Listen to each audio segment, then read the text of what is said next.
2. Un, deux. Bonjour, donc je m'appelle Candice et je suis venue pour vous présenter le projet Switch Me Up. Ok, Switch Me Up, ça a l'air sympa, mais c'est quoi? Vous avez marqué « Offrez à vos talents la liberté de rester ». Alors, je vais te raconter une histoire. Il y a quelques temps, je travaillais pour une grosse boîte de consulting. J'étais sur une mission qui ne me correspondait pas et malheureusement, je n'avais pas du tout la possibilité de changer. Ce qui s'est passé, c'est que j'ai fait un burn-out et que j'ai dû quitter l'entreprise. Du coup, avec plusieurs consultants, on a toujours eu envie d'avoir le pouvoir de changer de mission. C'est pourquoi j'ai pensé à créer une plateforme qui permette ce process-là d'être mis en place. Ok, mais tu réponds à quel pain point? Alors, les pain points des entreprises, très concrètement, c'est 15% de turnover en moyenne annuelle et ça peut monter jusqu'à 45% dans certaines boîtes de consulting. Le critère en fait, qui a été retenu selon une étude pour pouvoir fidéliser les salariés, contrairement à ce qu'on peut penser, ce n'est pas le salaire et l'avancement, mais c'est de pouvoir justement avoir un choix sur le staffing des missions. Ok, donc ça je comprends. Maintenant, concrètement, comment ça se passe? Alors, très concrètement, c'est une plateforme digitale qui propose, grâce à un algorithme, un matching complexe, non pas entre deux consultants, mais entre un consultant et potentiellement plusieurs choix de consultants grâce à des pourcentages de matching. D'accord, mais après tout ça, tu as réussi à faire une validation client? Alors, ce week-end, on a eu la chance d'être en contact avec un directeur de business unit dans mon ancienne entreprise, Soprasteria, qui a validé l'idée, et également avec un ancien directeur de SS2I qui a travaillé 15 ans chez Capgemini Consulting.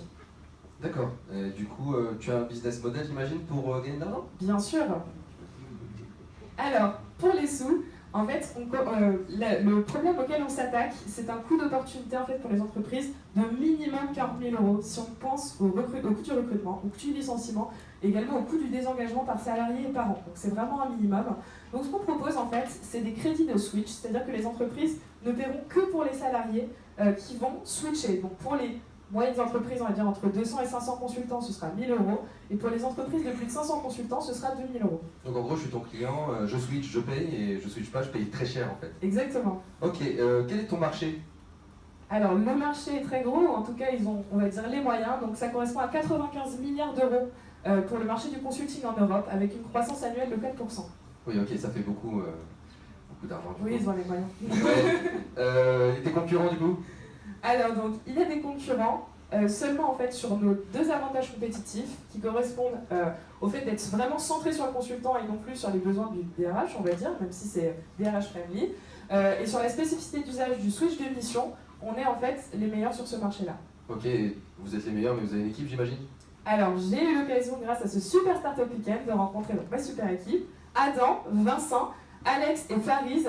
Donc on a des compétences hyper complémentaires qui peuvent nous permettre de monter le projet dès demain, donc en développement, en UX design, en commerce, en marketing. On a des expertises également en entrepreneuriat, en HR tech, en consulting, on plein d'autres belles choses et on a accès à des gros réseaux qui peuvent nous permettre également de développer notre projet rapidement. Ok, bon c'est génial, tu vas gagner du coup, et après qu'est-ce qui se passe demain? C'est l'objectif.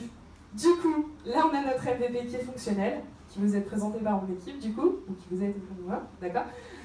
L'idée en fait c'est que dès demain on puisse avoir accès à une entreprise pilote pour faire un test et développer encore mieux notre MVP pendant 6 mois, faire une preuve de concept du coup, pouvoir proposer un modèle premium à un certain nombre d'entreprises, avoir un produit fini, donc développer en parallèle notre algorithme, avoir un produit fini dans 18 mois, et pouvoir en fait proposer de nouvelles fonctionnalités dans 2 ans et avoir accès à de nouveaux marchés et de nouveaux usages. Ok, du coup, dans le jury, tu as besoin de qui?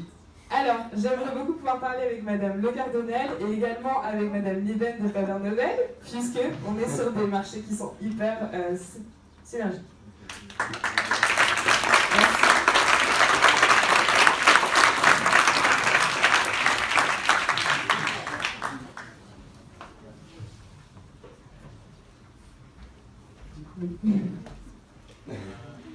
Comme vous dites, du coup, si un cabinet de conseil vous demande l'exclusivité, vous faites comment?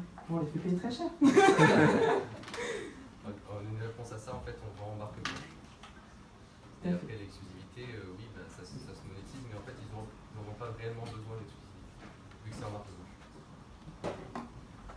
Alors, pardon, je ne fais pas partie des gens qui voulaient parler, mais je vais prendre la Si, avec grand plaisir, au contraire. Moi, j'ai bossé dans un cabinet de conseil qui s'appelait McKinsey, et il y avait des gens qui faisaient ça, en fait, ce que vous proposez, c'est-à-dire qui regardent les compétences des gens, qui essayent de faire matching. Alors, ma question est simple, qu'est-ce que vous faites mieux? grâce au digital? Alors, grâce au digital, comme je vous l'ai indiqué, peut-être que tu peux remettre les détails sur le matching. En fait, l'idée, c'est encore une fois de pouvoir vraiment centrer sur les besoins et grâce à un algorithme, en fait, de pouvoir analyser de manière complexe, ce qui ne peut pas être fait à la main, en fait. Donc, au lieu de faire échanger un consultant qui a des besoins sur une mission et inversement un autre consultant qui a d'autres besoins, on va vraiment pouvoir créer des parcours qui sont beaucoup plus complexes. Je ne sais pas si tu peux remettre juste l'algorithme. Voilà, en fait, l'idée, c'est non pas de faire d'un point A à un point B et que B reparte à A, c'est vraiment de pouvoir faire des échanges complexes. Donc, ça correspond aux enjeux des grands groupes. Ça peut être également sur le staffing. C'est une opportunité qu'on a détectée pour la suite, en fait. Ok, très belle intervention. En fait, moi, concernant l'algorithme, en fait, aujourd'hui, c'est un buzzword qui est beaucoup utilisé. Concrètement, je vais savoir le coût de votre algorithme parce que c'est beaucoup de recherche et développement. Et après le coût, qu'est-ce qui vous protège, vous, d'une copie? Parce que c'est bien de faire un algorithme, mais derrière, il peut avoir une copie. Qu'est-ce qui fait que votre algorithme reste unique et que même si on copie, bah, vous serez toujours les meilleurs? Tout à fait. Pardon. Alors l'idée en fait c'est qu'on puisse, comme je vous l'ai dit, faire une preuve de concept grâce à un partenariat avec un client qui sera notre pilote, de pouvoir en parallèle du coup développer notre algorithme avec ce client-là. C'est un exemple qu'on peut prendre, c'est Clostry en fait qui n'avait pas de produit à la base, qui a vendu en fait une coquille vide et qui a pu vraiment développer la solution qui répondait aux besoins de l'entreprise. Nous, ce qui va faire notre différence et pourquoi on ne pourra pas nous dépasser d'ici 6 mois ou 1 an, c'est qu'on aura déjà des datas qui nous permettront en fait de pouvoir faire, comme disait Madame Le Cardonnel, également des prévisions pour le staffing, donc du staffing prévisionnel et non plus rester seulement sur le switch de mission qui correspond en fait à un espèce de pansement qu'on met sur un besoin à court terme. Et on protège le code avec une personne qui sera intégrée à l'entreprise. Pas comme on voit souvent quand il y a des levées de fonds où la personne est à l'extérieur de l'entreprise et finalement c'est vraiment pour le coup une coquille vide. Moi, juste, c'est pas une question, mais juste le conseil, idéalement, rechercher impérativement une personne qui fait de la recherche. Une personne qui fait de la recherche, ça sera vraiment une valeur ajoutée si jamais vous voulez lever là. Merci beaucoup. Encore 1 minute de questions. J'ai été interpellée directement, donc je suis forcément obligée de poser une question. Mais effectivement, c'est une problématique qui est très forte pour les entreprises dans le monde du conseil. Ma question, c'est sur quels critères en fait, l'algorithme va établir les matchings et si je devais utiliser la solution demain chez Faber Novel, comment on l'implante, où est-ce qu'on récupère la data? Ok. Pour la première question, en fait, sur on va dire le type de questionnaire qu'on utilise, c'est des questions qui sont vraiment inhérentes à la mission, mais qui correspondent à des besoins quotidiens du consultant. C'est-à-dire, quelle est la mobilité, par exemple, géographique des consultants, c'est le cas dans les gros cabinets de consulting, quelle est la nature de la mission, est-ce que c'est une mission de déploiement, est-ce que c'est une mission de transfert RH, etc. Quel est le type de management, quelle est la taille de l'équipe, vraiment ce qui va faire que...